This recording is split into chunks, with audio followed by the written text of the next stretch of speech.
Hello, how are you? Welcome to a new installment of your Pharmacy Assistant. On this occasion, we would talk about what it is used for and how it is used. So let's take a look.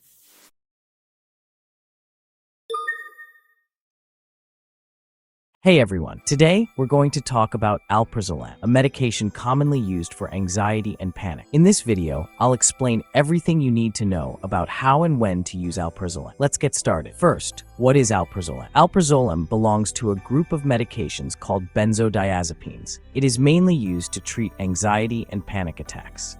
For example, your doctor might prescribe Alprazolam if you suffer from generalized anxiety or if you have sudden panic episodes. How does Alprazolam work? This medication works in your brain by increasing the effects of a natural chemical called GABA. GABA helps reduce abnormal activity in your brain, which in turn lessens anxiety and panic. About the dosage and how to take it, it's extremely important that you follow your doctor's instructions. Usually, you start with a low dose that can be gradually increased. Alprazolam is taken by mouth, and it's important not to take more than prescribed. You should also not stop taking it suddenly, as you may experience withdrawal symptoms. Now let's talk about side effects and precautions. Some common side effects are drowsiness, dizziness, and dry mouth. In rare cases, it can cause memory problems or changes in your mood. It is very important not to mix Alprazolam with alcohol or other medications without first talking to your doctor. Finally, remember that Alprazolam can be very effective in controlling anxiety and panic attacks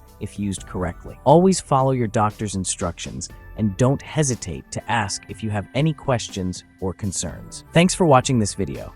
If you liked it, don't forget to give it a thumbs up and subscribe for more informative content. See you next time. If you've made it this far, let us know in the comments why you're using this medicine.